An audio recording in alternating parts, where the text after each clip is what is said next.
2016 PYQയിൽ മിക്കവാറും ക്വസ്റ്റ്യൻസ് എല്ലാം നമ്മുടെ വർക്കൗട്ട് ചെയ്തതായിരുന്നു കേട്ടോ. അങ്ങനെ അല്ലാത്ത പ്രോബ്ലംസ് നമുക്ക് ഡിസ്കസ് ചെയ്യാം. ആദ്യത്തെ ക്വസ്റ്റ്യൻ ഇതായിരുന്നു: ഏതെങ്കിലും ഒരു ബിന്ദുവിൽ നിന്നും xy=c² എന്ന ഹൈപ്പർബോളയിലേക്ക് വരയ്ക്കാവുന്ന ടാൻജൻറ്റുകളുടെ എണ്ണം. കൺഫ്യൂഷൻ ആയിരിക്കും അല്ലേ? xy=c² എന്ന് പറയുന്നത് നമ്മൾ പഠിച്ചിരിക്കുന്ന ഒരു ഹൈപ്പർബോളയുടെ ഇക്വേഷൻ അല്ല അല്ലേ? അതൊരു സ്റ്റാൻഡേർഡ് ഹൈപ്പർബോളയുടെ ഇക്വേഷൻ അല്ല. നമ്മളൊരു റെക്ടാങ്കുലർ ഹൈപ്പർബോള എന്ന് പറഞ്ഞൊരു സ്പെഷ്യൽ കേസ് വെച്ചിട്ട് അതിൻ്റെ എസെൻട്രിസിറ്റിയുടെ വാല്യൂ മാത്രം പഠിച്ചായിരുന്നു അല്ലേ? ആ ഹൈപ്പർബോളയാണ് xy=c² കേട്ടോ. റെക്ടാങ്കുലർ ഹൈപ്പർബോളയുടെ ഇക്വേഷനാണ് xy=c² എന്ന് പറയുന്നത്. എത്ര ടാൻജൻറ്റ് വരയ്ക്കാമെന്നാണ് ചോദിച്ചിരിക്കുന്നത്. കണ്ടീഷൻ ഇങ്ങനെയാണ്: ഒരു പരാബോളയിലേക്ക് വരയ്ക്കാവുന്ന ടാൻജൻറ്റുകളുടെ എണ്ണം എന്ന് പറയുന്നത് ആ പോയിന്റ് എന്ന് പറയുന്നത് ഔട്ട്സൈഡ് പോയിന്റ് ആണ്. ഈ ബിന്ദു എന്ത് എന്നുള്ളതിനെ ഡിപ്പെൻഡ് ചെയ്തിരിക്കും. ഔട്ട്സൈഡ് പോയിന്റ് ആണെന്നുണ്ടെങ്കിൽ 2 എണ്ണം വരയ്ക്കാം. ഇൻസൈഡ് പോയിന്റ് ആണെന്നുണ്ടെങ്കിൽ 0 എണ്ണം. ദെൻ ആ പരാബോള തന്നെ ഉള്ളതാണെന്നുണ്ടെങ്കിൽ നമുക്ക് ഒരെണ്ണം എന്നുള്ളതാണ്. ഓക്കെ, അപ്പോൾ ഏതെങ്കിലും ഒരു ബിന്ദുവിൽ നിന്നാണ് പറഞ്ഞേക്കുന്നത്. അപ്പോൾ നമുക്ക് ഒരു ഔട്ട്സൈഡ് പോയിന്റ് വച്ചിട്ട് നമുക്ക് ഓപ്ഷൻ C2 ടാൻജൻസ് എന്ന് കറക്റ്റായിട്ട് എഴുതാം. പക്ഷേ ശരിക്കും ആ ക്വസ്റ്റ്യൻ ക്ലിയർ ആയിട്ട് പറയേണ്ടിയായിരുന്നു. പരാബോളയുടെ ഉള്ളിലാണോ പുറത്താണോ, ഹൈപ്പർബോളയിലാണോ എന്നുള്ളത് കറക്റ്റായിട്ട് പറഞ്ഞാലാണ് ശരിക്കും ആ ക്വസ്റ്റ്യൻ അവിടെ മിസ്റ്റേക്കാണ് കേട്ടോ. ദെൻ അടുത്തത്, ഒരു പരാബോളയുടെ ശീർഷവും ഫോക്കസും തന്നിട്ടുണ്ട്. യഥാക്രമം 0,4 0,2 ആണെങ്കിൽ പരാബോളയുടെ സമവാക്യം എന്താണെന്ന് ചോദിച്ചിരിക്കുന്നത് അല്ലേ? അപ്പോൾ 0,4 0,2 വെച്ചിട്ട് പരാബോള വരച്ച് കഴിഞ്ഞാൽ പരാബോള എങ്ങനെ ഇരിക്കും? ഇതിരിക്കും. 0,4 0,2 എന്ന് പറയുമ്പോൾ നമുക്കിത് ഇതുപോലെ ഇരിക്കുക. 4 വെർട്ടെക്സും 2 ഫോക്കസും വരത്തക്ക രീതിയിൽ നമുക്ക് ഇതുപോലെ പരാബോളേനെ വരയ്ക്കാനായിട്ട് പറ്റും. ഓക്കെ, അപ്പോൾ x² -4ay എന്നുള്ള പരാബോളയാണ് ഈ കിടക്കുന്നത് അല്ലേ? അതിൻ്റെ തന്നെ പൊസിഷൻ ചേഞ്ച് ചെയ്യുകയാണ്. പൊസിഷൻ എങ്ങോട്ടേക്കാണ് ചേഞ്ച് ചെയ്തിരിക്കുന്നത്? നമ്മുടെ വെർട്ടെക്സ് 0,4 മാറി. വെർട്ടെക്സ് HK ആണെന്നുണ്ടെങ്കിൽ നമ്മൾ പരാബോളയുടെ ഇക്വേഷൻ പഠിച്ചേക്കുന്നത് എന്താണ്? x - h² = -4a × y - k എന്നാണ് പഠിച്ചേക്കുന്നത് അല്ലേ? അപ്പോൾ ഇവിടെ എന്ത് വരും? x - h, അതായത് x - 0² -4a y - 4 എന്ന് വരും. 0,4 അല്ലേ നമ്മൾ കൊടുക്കുക. ഇതായിരിക്കും നമ്മുടെ ഇക്വേഷൻ. ഈ a എന്ന് പറയുന്നത് വെർട്ടെക്സിൽ നിന്ന് ഫോക്കസിലേക്കുള്ള ഡിസ്റ്റൻസ് ആണ്. അതായത് ഈ ഡിസ്റ്റൻസ് എത്രയാണ്? 2 ആണ്. അപ്പോൾ എക്ക് പകരം നമുക്ക് 2 കൊടുത്തിട്ട് സിംപ്ലിഫൈ ചെയ്യാം. ഓക്കെ, അപ്പോൾ x² -4a y - 4 വരും. സോ ഇവിടെ 2 കൊടുത്ത് കഴിഞ്ഞത് -8 ആവും. ഉള്ളിലേക്ക് മൾട്ടിപ്ലൈ ചെയ്താൽ -8y + 32 എന്നാവും. സോ x² + 8y - 32 = 0 എന്നുള്ളതായിരിക്കും നമ്മുടെ ഇക്വേഷൻ. ഓക്കെ, അടുത്ത ക്വസ്റ്റ്യൻ എന്താണ്? ലാറ്റസ് റെക്ടത്തിൻ്റെ നീളം. ലാറ്റസ് റെക്ടത്തിൻ്റെ നീളം 2b² a ആണ് എലിപ്സിൻ്റെ കേസിൽ. മേജർ ആക്സിസ് എന്താണ്? 2a ആണ് അല്ലേ? അപ്പോൾ ഇതനുസരിച്ച് തമ്മിലുള്ള റിലേഷനാണ് പറഞ്ഞിരിക്കുന്നത്. ലാറ്റസ് റെക്ടത്തിൻ്റെ നീളം എന്ന് പറയുന്നത് മേജർ ആക്സിസിൻ്റെ 1/3. അതായത് ഇതിൻ്റെ /3 എടുത്താൽ നമുക്ക് ഇത് കിട്ടുന്ന പറഞ്ഞിരിക്കുന്നത്. ഈ ഇക്വേഷൻ സിംപ്ലിഫൈ ചെയ്തിട്ട് എസെൻട്രിസിറ്റി E = c/a എത്രയാണെന്ന് കണ്ടുപിടിക്കാൻ നോക്കാം. ഓക്കെ, രണ്ടും കൂടി ഇക്വേറ്റ് ചെയ്യണം അല്ലേ? 2b² a എന്ന് പറയുന്നത് 2a/3 ഈക്വൽ ആണ്. സോൾവ് ചെയ്ത് കഴിഞ്ഞാൽ നമുക്ക് എന്ത് കിട്ടും? 2 ഉം 2 ഉം കട്ട് ചെയ്ത് കളയാം. a² = 3b² എന്ന് കിട്ടും. സോ c = √a² - b² ആണെന്ന് നമുക്കറിയാം. ദെൻ a² പകരം 3b² കൊടുത്തു കഴിഞ്ഞാൽ c = √2b², അതായത് √2 × b എന്ന് കിട്ടും. E = c/a ആണ്. സിക്ക് പകരം നമുക്ക് ഈ വാല്യൂ കൊടുക്കാം. എക്ക് പകരം നമുക്ക് ഇതിൻ്റെ √3 × b എന്ന് കൊടുക്കാം. അപ്പോൾ √2/3 എന്ന് വരും. ഓക്കെ, അപ്പോൾ c/a ആയതുകൊണ്ട് c കണ്ടുപിടിക്കണം. അറിയാവുന്ന റിലേഷൻ എയും ബിയും വെച്ചിട്ടുള്ളതായിരുന്നു. എയും ബിയും യൂസ് ചെയ്തിട്ട് c കണ്ടുപിടിക്കുക. എസെൻട്രിസിറ്റിയുടെ ഫോർമുലയിൽ അപ്ലൈ ചെയ്യുക. ലാറ്റസ് റെക്ടത്തിൻ്റെ നീളം, മേജർ ആക്സിസിൻ്റെ നീളം, മുഖ്യ അക്ഷത്തിൻ്റെ നീളമൊക്കെ നിങ്ങൾ ഓർത്തിരിക്കുക. ഓക്കെ, അടുത്ത നമ്മൾ ചെയ്തിട്ടുള്ള പ്രോബ്ലമാണ് √x + √y = 1 ആയാൽ dy/dxൻ്റെ വില 1/4 1/4 എത്രയാണെന്ന് ചോദിച്ചേക്കുന്നത്. ഇതൊരു ഇംപ്ലിസിറ്റ് ഫംഗ്ഷനാണ്. നമ്മൾ ത്രൂ ഔട്ട് ഡെറിവേറ്റീവ് എടുത്തിട്ട് dy/dx = എന്ന് പറഞ്ഞ് കണ്ടുപിടിക്കുക നമുക്ക് ചെയ്യേണ്ടത്. എങ്ങനെ ചെയ്യുന്നതെന്ന് നോക്കാം. ഇതിൻ്റെ ഡെറിവേറ്റീവ് 1/2 √x, ഇതിൻ്റെ ഡെറിവേറ്റീവ് 1/2 √y × dy/dx, ഇതിൻ്റെ ഡെറിവേറ്റീവ് 0. ഈ dy/dx = എന്നുള്ള ഫോമിലേക്ക് ആക്കി കഴിഞ്ഞ് കഴിഞ്ഞാൽ ഈ 1/2 √x ഇപ്പുറത്തെ സൈഡിലേക്ക് കൊണ്ടുപോകാം. 2 √y നമുക്ക് മൾട്ടിപ്ലൈ ചെയ്ത് കഴിഞ്ഞാൽ 2 √y / 2 √x വരും. കട്ട് ചെയ്താൽ -√y/x വരും. 1/4 1/4 ആണ്. yക്കും 1/4, xനും 1/4 കൊടുക്കുമ്പോൾ അത് √1 ആവും. സോ -√1 എന്നുള്ളത് -1 ആവും. ഓക്കെ ആണല്ലോ. ഓക്കെ, ഇപ്പോൾ -1 കിട്ടി. ഇതേ അടുത്തത് എ എന്ന് പറയുന്ന സെറ്റ് ഇതാണ്. 2 അതായത് 1/2 ഉം പ്ലസ് 1/2 ആണ്. ഇതിൻ്റെ ലിമിറ്റ് പോയിൻറ്റ്സ് ആണ്. ഇങ്ങനെയുള്ളൊരു പ്രോബ്ലം നമ്മൾ ചെയ്തിട്ടുണ്ട്. ആ പ്രോബ്ലത്തിൽ നമുക്ക് ഒരു എം 1/m+1/n ആ രീതിക്കുള്ളൊരു പ്രോബ്ലമാണ് നമ്മൾ ചെയ്തിരിക്കുന്നത്, ഇൻഫിമം കണ്ടുപിടിക്കാൻ വേണ്ടിയിട്ട് കേട്ടോ.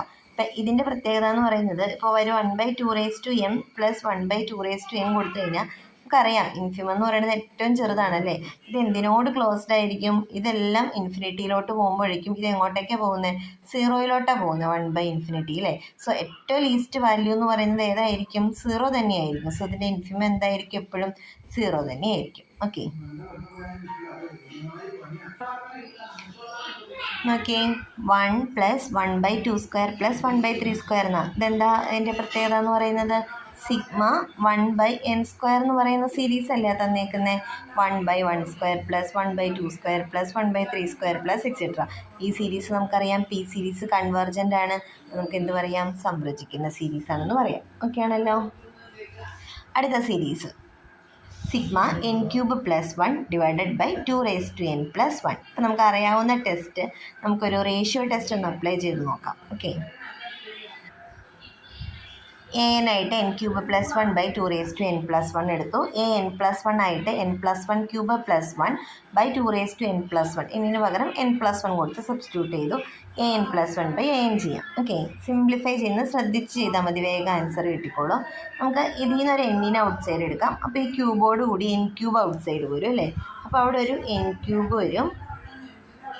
1 + 1/n ക്യൂബ് പ്ലസ് 1/n³ എന്ന് വരും. ഓക്കെ ആണല്ലോ. അത് എങ്ങനെ വന്നതെന്ന് ഇതാണ് പറഞ്ഞേക്കുന്നത്. ഓക്കെ, ഇതിൽ നിന്ന് ഒരു n എടുത്തു, അപ്പോൾ n³ വന്നു. ദെൻ ഇവിടെ നിന്ന് ഒരു n³ ഔട്ട് സൈഡ് എടുത്തപ്പോൾ ഒരു 1/n³ വന്നു. ഓക്കെ, ദെൻ ഇതിൽ നിന്ന് ഒരു n³ ഔട്ട് സൈഡ് എടുക്കാം. അപ്പോൾ അതെന്താ വരിക? n³ × 1 + 1/n³ എന്ന് വരും. അതൊക്കെയാണല്ലോ. n³ കട്ട് ചെയ്ത് പോകും. n ഇൻഫിനിറ്റിയിലോട്ട് പോകുമ്പോഴേക്കും ഇത് 0യിലോട്ട് പോകും, ഇത് 0യിലോട്ട് പോകും, ഇത് 0യിലോട്ട് പോകും. ബാക്കി എന്താ ഉള്ളത്? ഇവിടെ 1 മാത്രമാണ് ഉള്ളത്. ഓക്കെ ആണല്ലോ. അപ്പോൾ ആ ഒരു പാർട്ട് ക്ലിയർ ആണല്ലോ. ദെൻ ഇനി ഇത് രണ്ടും നോക്കാം. ഇതിൽ നിന്ന് ഒരു 2n ഔട്ട് സൈഡ് എടുക്കാം. മേളിൽ 2n പോന്നു കഴിഞ്ഞാൽ 1 + 1/2n വരും. താഴെ 2n പോന്നു കഴിഞ്ഞാൽ ബാക്കി അവിടെ ഒരു 2 + 1/2n എന്ന് വരും. ഓക്കെ ആണല്ലോ. n ഇൻഫിനിറ്റിയിലോട്ട് പോകുമ്പോൾ ഇത് രണ്ടും കട്ടായി പോയി, ഇത് 0 ആവും, ഇതും 0 ആവും. ബാക്കി എന്തേ വരുള്ളൂ?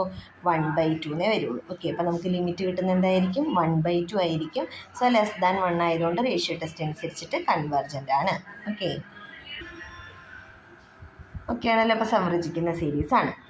ദെൻ അടുത്ത റിസൾട്ട് ഡയറക്റ്റ് ആണ് കേട്ടോ. കണ്ടിന്യൂസും മോണോട്ടോണും ആയിട്ടുള്ള ഫംഗ്ഷൻ ആണെന്നുണ്ടെങ്കിൽ അത് റീമാൻ ഇൻ്റഗ്രബിൾ ആണെന്ന് നമ്മൾ പഠിച്ചിട്ടുണ്ട് കേട്ടോ. ഓൺ എ ബി റീമാൻ ഇൻ്റഗ്രബിൾ ആയിരിക്കും കേട്ടോ.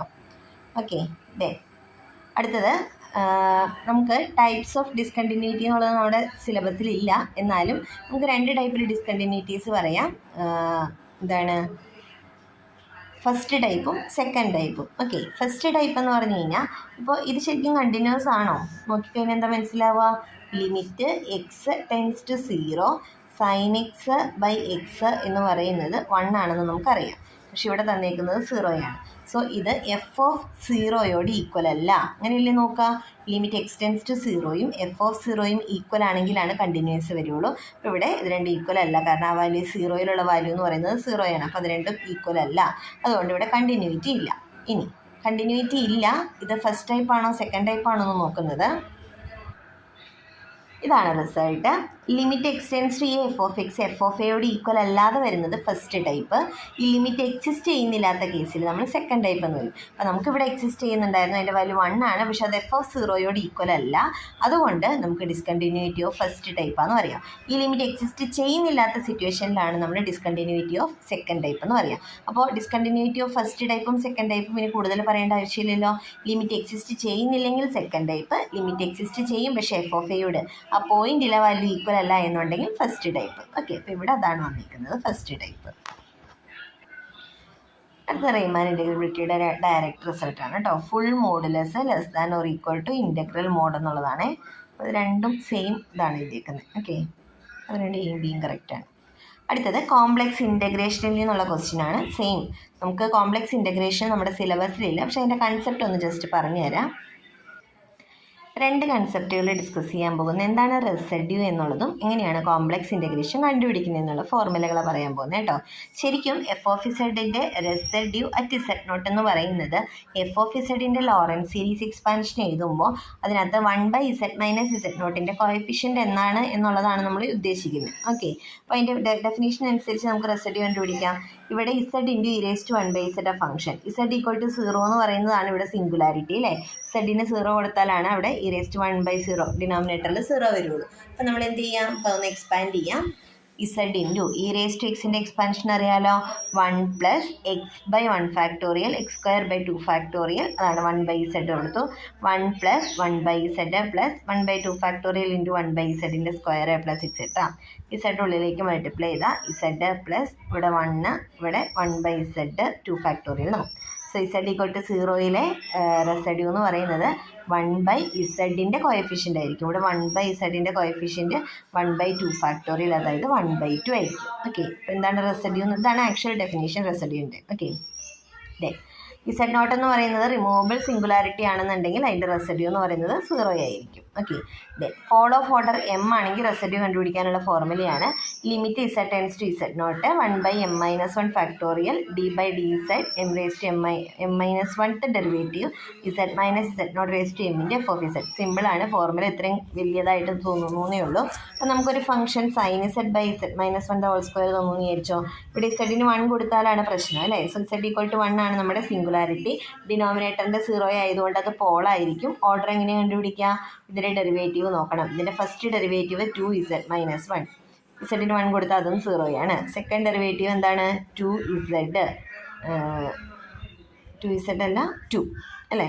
സോ 2 ആണ്, അപ്പം അത് നോട്ട് ഈക്വൽ ടു 0 ആണ്. Second derivative not equal to 0 കിട്ടുന്നതും പോൾ ഓഫ് ഓർഡർ 2 ആണ്. ഓക്കെ, അപ്പോൾ നമ്മുടെ എമ്മിന് പകരം ഇവിടെ 2 കൊടുക്കുക, ഇസഡ് നോട്ടിന് പകരം ഇവിടെ 1 കൊടുക്കുക, വേറെ എല്ലാം ഓക്കെ ആണല്ലോ. അപ്പോൾ residue at z equal to 1 എന്ന് പറയുന്നത് limit Z tends to 1 1/2 - 1 factorial d raised to 2 - 1, അതായത് first derivative z -1 the whole square sine f of z sine Z by Z -1 the whole square. ഏത് problem ചെയ്താലും ഇതിങ്ങനെ cut ചെയ്യാൻ പോകത്തിനേ വരുള്ളൂ. d/dz of sine Z എന്ന് പറയുന്നത് cos Z. Okay, അപ്പോൾ cos 1 വരും, ഇസഡ് ടെൻസ് ടു 1, കോസ് 1 ആയിരിക്കും ആൻസർ വരിക. ഇതാണ് റെസിഡ്യൂ കണ്ടുപിടിക്കാനുള്ള ഫോർമുല, മെയിൻ ഫോർമുല. ഇനി അടുത്തത് വേറൊരു എളുപ്പമുള്ള ഫോർമുല നോക്കി. എഫ് ഓഫ് ഇസഡ് എന്ന് പറയുന്നത് P of Z by Q of Z പോളിനോമിയലാണെന്ന് വിചാരിച്ചോ. പിയും ക്യൂ ഒക്കെ അനലിറ്റിക് ആയിട്ടാണ്. പോളിനോമിയൽസ് ഒക്കെ ആണെങ്കിൽ നമുക്ക് എളുപ്പം ഉണ്ടാവും ചെയ്യും. ക്യൂ ഇസഡ് നോട്ടാണ് നമ്മുടെ singularity. First derivative at Z naught equal to 0 ആണ്. ക്യൂ ഡാഷ് കണ്ടുപിടിച്ചിട്ട് ഇസഡ് നോട്ട് സബ്സ്റ്റിറ്റ്യൂട്ട് ചെയ്യുമ്പോൾ നമുക്ക് നോട്ട് ഈക്വൽ ടു 0 ആണ് കിട്ടുന്നതെന്നുണ്ടെങ്കിൽ റെസിഡ്യൂ കണ്ടുപിടിക്കാനായിട്ട് P of Z naught by Q dash of Z naught എന്ന് പറയുന്ന ഫോർമുല കൊടുത്താൽ മതി. ഈ ഒരു ഫോർമുലയിൽ ഇസഡും ഇസഡ് -1ഉം പോളിനോമിയൽസ് ആണ്, അനലിറ്റിക് ആണ്. ഇസഡ് ഈക്വൽ ടു 1 ആണ് സിംഗുലാരിറ്റി. ഇസഡ് ഈക്വൽ ടു 1ൽ ഇതിന് പ്രശ്നമൊന്നുമില്ല, 1 കിട്ടും. ഇതിൻ്റെ ഫസ്റ്റ് ഡെറിവേറ്റീവ് 1 ആണ്, നോട്ട് ഈക്വൽ ടു 0 ആണ്. അപ്പോൾ എന്ത് ചെയ്യണം? ഇത് പിയും ഇത് ക്യൂ ആയിട്ട് വരിക. അപ്പോൾ പി ഓഫ് 1 എന്ന് പറഞ്ഞു കഴിഞ്ഞാൽ P of Z P of 1 1, ഇതിൻ്റെ ഡെറിവേറ്റീവ് 1, അത് 1 തന്നെ. ഓക്കെ, അപ്പോൾ 1/1 1 വരും റെസിഡ്യൂ. ഓക്കെ, കോംപ്ലക്സ് ഇൻ്റഗ്രേഷൻ്റെ ഫോർമുലാസ് ജസ്റ്റ് ഒന്ന് പരിചയപ്പെടാം. എഫ് അനലിറ്റിക് ആണ് ഒരു കർവിൻ്റെ ഉള്ളിൽ നിന്നുണ്ടെങ്കിൽ ആ കർവിന് ചുറ്റുമുള്ള ഇൻ്റഗ്രേഷൻ 0 ആയിരിക്കും. ഒരു function by z - a raised to n+1 ഫോമിലാണ് തരുന്നതെന്നുണ്ടെങ്കിൽ ആ ഫംഗ്ഷൻ അനലിറ്റിക് ആണെങ്കിൽ nth derivative at a / n factorial into 2πi apply ചെയ്യാം. Just integral F of Z dz ചെയ്യാനായിട്ട് 2πi ഇൻറ്റു എഫ് ഓഫ് ഇസഡിൻ്റെ റെസിഡ്യൂ അറ്റ് a ചെയ്താൽ മതി. കുറേ അധികം റെസിഡ്യൂസ് ഉണ്ടെങ്കിൽ എല്ലാ റെസിഡ്യൂസും കൂടി ഇവിടെ സം ചെയ്യണം, കുറേ സിംഗുലാരിറ്റീസും ഉണ്ടെങ്കിൽ. ഓക്കെ, നമുക്ക് തന്നിരുന്ന പ്രോബ്ലം നോക്കാം.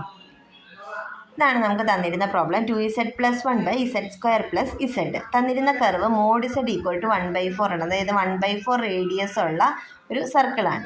ഇവിടെ നമ്മൾ സ്പ്ലിറ്റ് ബ്രാക്കറ്റ് z കോമൺ ആയിട്ട് എടുത്താൽ z × z + 1 വരും. ഇത് 0 ആകുന്ന പോയിന്റ് z ഈക്വൽ ടു 0യും z ഈക്വൽ ടു -1 ആണ്. പക്ഷേ നമ്മുടെ ഈ സർക്കിളിൻ്റെ ഉള്ളിൽ എന്ത് വരുന്നില്ല? -1 എന്ന് പറയുന്നത് ഇവിടെ വരുള്ളൂ. 1/4 അല്ലേ റേഡിയസ് ഉള്ളൂ. അപ്പോൾ നമുക്ക് -1 എന്ന് പറയുന്ന പോയിന്റ് ഔട്ട് സൈഡ് ആയിരിക്കും. z ഈക്വൽ ടു 0 മാത്രമാണ് ആ സർക്കിളിൻ്റെ ഉള്ളിലുള്ള സിംഗുലാരിറ്റി. അപ്പോൾ അത് മാത്രം നമ്മൾ സിംഗുലാരിറ്റി ആയിട്ട് എടുത്താൽ മതി. സോ നമുക്ക് റെസിഡ്യൂ കണ്ടുപിടിക്കണം അല്ലേ. അപ്പം നമുക്ക് ആവശ്യമുള്ളതിനെ ഒന്ന് പി ഓഫ് ഇസഡും താഴെ സിംഗുലാരിറ്റി വരുന്നതിന് ക്യൂ ഓഫ് ഇസഡും ആയിട്ട് എടുക്കാം. 2z+1/z+1 ഞാൻ സെപ്പറേറ്റ് എഴുതി, ഇസഡിന് താഴെ എഴുതി. ഇപ്പോൾ ഈ ഫംഗ്ഷൻ്റെ സിംഗുലാരിറ്റി ഉള്ള പോർഷൻ ആയി കിടക്കുന്നത് അല്ലേ. ഇതാണ് നമ്മുടെ P of Z.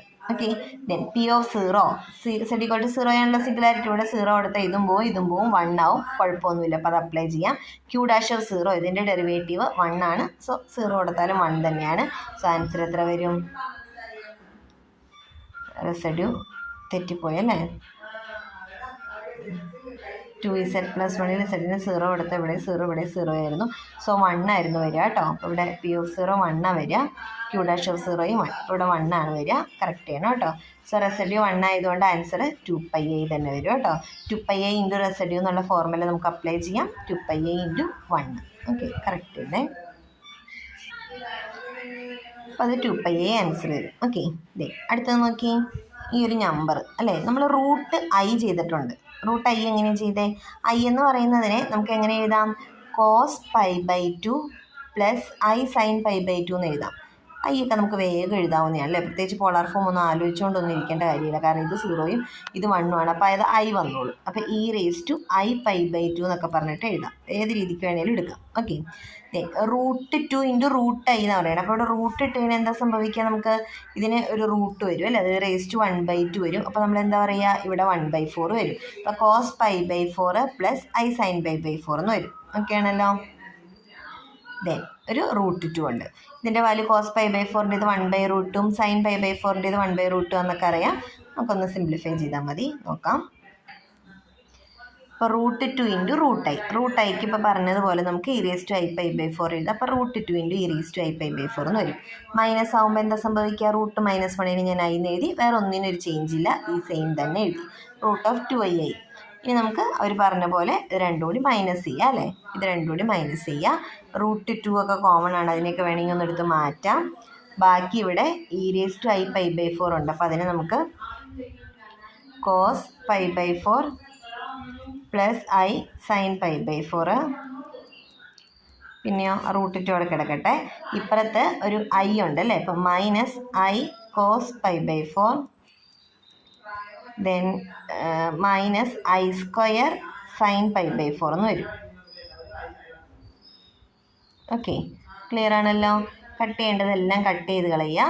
cos π/4ൻ്റെ value 1/√2 ആണ്. അതൊക്കെ അനുസരിച്ചിട്ട് നമുക്ക് കട്ട് ചെയ്യാം. അപ്പോൾ ഇത് 1/√2 വരും. അപ്പോൾ ഇത് i/√2 വരും. ഇത് -i/√2 വരും. ഓക്കെ, അപ്പോൾ ഇത് -i² + 1/√2 വരും. ഓക്കെ ആണല്ലോ. അത് അപ്ലൈ ചെയ്യാം. ഓക്കെ, അതുകൊണ്ടാണ് നമുക്ക് എളുപ്പത്തിൽ ആൻസർ കിട്ടുന്നത് കേട്ടോ. ഇതൊക്കെ സെപ്പറേറ്റ് ആയിരുന്നെങ്കിൽ നമുക്ക് ബുദ്ധിമുട്ടായിരുന്നു. ഈ √2 ഇതിൻ്റെ 1/√2ൻ്റെ വാല്യൂ ഒക്കെ സെയിം ആയിട്ട് വരുന്നതുകൊണ്ടാണ് കട്ട് ചെയ്ത് വരുന്നത് കേട്ടോ. വർക്കൗട്ട് ചെയ്ത് നോക്കുക. ആൻസർ 2 കിട്ടുന്നില്ലെന്നൊന്ന് ട്രൈ ചെയ്ത് നോക്കണം കേട്ടോ. ഓക്കെ, അപ്പോൾ അത് ബാക്കി ചെയ്ത് നോക്കണം. ഇതിൻ്റെ ഹാർമോണിക് കോഞ്ചുഗേറ്റാണ് ചോദിച്ചിരിക്കുന്നത് അല്ലേ. ഇത് എന്ന് എടുത്തു കഴിഞ്ഞ് കഴിഞ്ഞാൽ ux-ഉം uy-യും കണ്ടുപിടിക്കാം. ux = vy-യും uy = -vx ആകുന്ന v ഏതാണ് ഓപ്ഷനിൽ നിന്ന് ചെക്ക് ചെയ്ത് നോക്കണം. ഓക്കെ, ഓപ്ഷനിൽ കറക്റ്റായിട്ട് ചെക്ക് ചെയ്ത് കഴിഞ്ഞാൽ കറക്റ്റായിട്ട് ആൻസർ കിട്ടും. ഇതെന്തായാലും ശരിയാവില്ല എന്ന് ഊഹിക്കാവുന്നതല്ലേ ഉള്ളൂ. കാരണം ഇതിൻ്റെ ഡെറിവേറ്റീവ് ഒക്കെ എടുക്കുമ്പോൾ ഇതിൻ്റെ ഡെറിവേറ്റീവായിട്ട് ഈക്വലായിട്ടൊന്നും വരുമൊന്നുമില്ല അല്ലേ. അതുപോലെ തന്നെ അതുമൊക്കെ ഏകദേശം സെയിം ആണ്. അപ്പോൾ നമുക്ക് ux = -vy, ux = vy-യും uy = -vx-ൻ്റെ negative ഒക്കെ വരാനുള്ളൊരു ചാൻസ് അവിടെ ഒരു കുറവ് കാണുന്നുണ്ട്. പ്രത്യേകിച്ച് ഇവിടെ സൈൻ വ്യത്യാസമൊന്നും ഇല്ലാത്തതുകൊണ്ട് അപ്പോൾ അതിനും ചാൻസ് കുറവാണ്. നമുക്കിത് രണ്ടുമാണ് ഏറ്റവും ആദ്യം നമുക്കൊരു ചാൻസ് തോന്നുന്നത്. അപ്പോൾ നമുക്ക് ഓപ്ഷൻ ബി ഒന്ന് ചെക്ക് ചെയ്യാം. അതിനെ v ആയിട്ട് എടുത്തിട്ട് vx-ഉം vy-യും എടുത്തിട്ട് ഇതിനുമായിട്ട് CR ഇക്വേഷൻസ് സാറ്റിസ്ഫൈ ചെയ്യുന്നുണ്ടോ എന്ന് നോക്കാം. നോക്കി, ഇതാണ് ux, ഇതിൻ്റെ ഡെറിവേറ്റീവ് 1/2 അവിടെ ഉണ്ട്. ഇതിൻ്റെ derivative 1/x² + y² into with respect to X ആയതുകൊണ്ട് 2x. അപ്പോൾ x/x² + y² എന്ന് എഴുതാം. 2 ഇൻറ്റും കട്ട് ചെയ്തു. uy ആണെങ്കിൽ സെയിം പോലെ തന്നെ 2y വരും, y/x² + y². tan ഇൻവേഴ്സ് y/x-ൻ്റെ derivative with respect to X നോക്കി. tan ഇൻവേഴ്സ് x-ൻ്റെ ഡെറിവേറ്റീവ് എന്താണെന്ന് പഠിച്ചിട്ടുണ്ടല്ലോ, 1/1 + x² അല്ലേ. അപ്പോൾ 1/1 + y²/x² ഇൻറ്റു y²/y/x-ൻ്റെ derivative with respect to X ആയതുകൊണ്ട് y കോൺസ്റ്റൻ്റ് ആണ്. സോ y ഇൻറ്റു 1/x-ൻ്റെ ഡെറിവേറ്റീവ് -1/x² വരും. സിംപ്ലിഫൈ ചെയ്തെടുത്ത് കഴിഞ്ഞാൽ നമുക്ക് എന്ത് കിട്ടും? -y/x² + y² വരും. അപ്പോൾ uy = -vx എന്നുള്ളത് ശരിയാവുന്നുണ്ടല്ലോ. ഓക്കെ, ux = vy ആവുന്നുണ്ടോയെന്ന് ചെക്ക് ചെയ്യുക. ഓപ്ഷൻ ബി കറക്റ്റായിട്ട് വരും കേട്ടോ. ഡെറിവേറ്റീവ് ഒന്ന് തന്നെ എടുത്ത് നോക്കുക. Okay, then last question.